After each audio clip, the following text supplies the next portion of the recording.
Hello दोस्तों, स्वागत है आपका हमारे यूट्यूब चैनल मरीन वर्ल्ड में।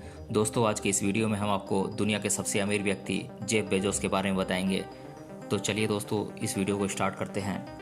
अमेरिकी उद्यमी जेफ बेजोस Amazon.com के संस्थापक और मुख्य कार्यकारी अधिकारी और द वाशिंगटन पोस्ट के मालिक हैं। उनके सफल व्यापारिक उपक्रमों ने उन्हें दुनिया के सबसे अमीर लोगों में से एक बना दिया है। उनकी नेटवर्थ $125 बिलियन से ज़्यादा की है। जब से अमेजन कंपनी अस्तित्व में आई है, पूरी दुनिया का शॉपिंग करने का तरीका ही बदल गया है। अमेजन कंपनी अमेरिका की है और इसका हेडक्वार्टर भी अमेरिका में ही है। तो दोस्तों, चलिए अमेजन की सक्सेस स्टोरी को शुरू से जानते हैं। उद्यमी और ई कॉमर्स की दुनिया में अपनी धाक जमा चुके जेफ बेजोस का जन्म 1964 में न्यू मैक्सिको में हुआ था। बेजोस को कंप्यूटर से शुरुआती लगाव था और उन्होंने प्रिंसटन यूनिवर्सिटी से कंप्यूटर साइंस और इलेक्ट्रिकल इंजीनियरिंग की पढ़ाई की। स्नातक स्तर की पढ़ाई के बाद उन्होंने वॉल स्ट्रीट पर काम किया और 1990 में निवेश फर्म DE 100 में सबसे कम उम्र के वरिष्ठ उपाध्यक्ष बने। 4 साल बाद उन्होंने Amazon.com खोलने के लिए अपनी आकर्षक नौकरी छोड़ दी। एक ऑनलाइन किताबों की दुकान शुरू की जो इंटरनेट की सबसे बड़ी सफलताओं की कहानियों में से एक बन गई है। 2013 में बेजोस ने $250 मिलियन के सौदे में द वाशिंगटन पोस्ट को खरीद लिया। उनके सफल व्यापारिक उपक्रमों ने उन्हें दुनिया के सबसे अमीर लोगों में से एक बना दिया है। जेफ बेजोस का जन्म 12 जनवरी 1964 को अल्बुकर्क, न्यू मैक्सिको में हुआ था। एक बच्चे के रूप में जेफ बेजोस ने इस बात में प्रारंभिक रुचि दिखाई कि चीज़ें कैसे काम करती हैं। अपने माता पिता के गैरेज को प्रयोगशाला में बदल दिया। वह एक किशोर के रूप में अपने परिवार के साथ मियामी चले गए, जहां उन्होंने कंप्यूटर के लिए इंटरेस्ट डेवलप किया और अपने हाई स्कूल में वैलेडिक्टोरियन स्नातक किया। यह हाई स्कूल के दौरान था कि उन्होंने अपना पहला व्यवसाय शुरू किया, जिसका नाम था ड्रीम इंस्टीट्यूट। बेजोस ने प्रिंसटन विश्वविद्यालय में कंप्यूटर में अपनी रुचि पर कार्य किया, जहां उन्होंने 1986 में कंप्यूटर साइंस और इलेक्ट्रिकल इंजीनियरिंग में डिग्री प्राप्त की। स्नातक स्तर की पढ़ाई के बाद उन्होंने वॉल स्ट्रीट पर कई फर्मों में काम पाया, जिसमें फिटेल, बैंकर्स ट्रस्ट और निवेश फर्म DE 100 आदि थे।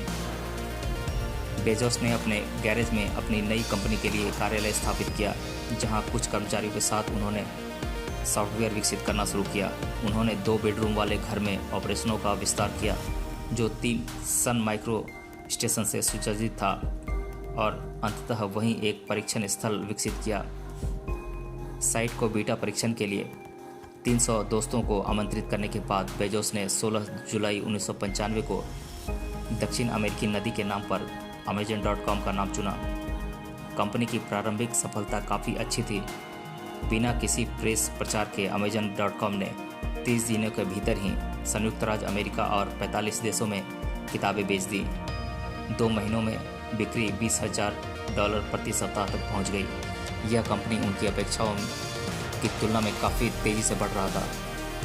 Amazon.com 1997 में सार्वजनिक हुआ। कई बाजार विश्लेषकों ने यह सवाल उठाया कि क्या पारंपरिक खुदरा विक्रेता भी अपने ई कॉमर्स साइटों को लॉन्च किया है या नहीं। 2 साल बाद स्टार्टअप न केवल बना रहा बल्कि प्रतियोगियों में सबसे आगे निकलकर ई कॉमर्स लीडर बन गया। बेजोस ने 1998 में CD और वीडियो की बिक्री के साथ अमेजन की विविधता जारी रखी और बाद में कपड़े, इलेक्ट्रॉनिक्स, खिलौनों और प्रमुख खुदरा साझेदारी का सामान भी अपनी इस वेबसाइट पर बेचना शुरू कर दिया।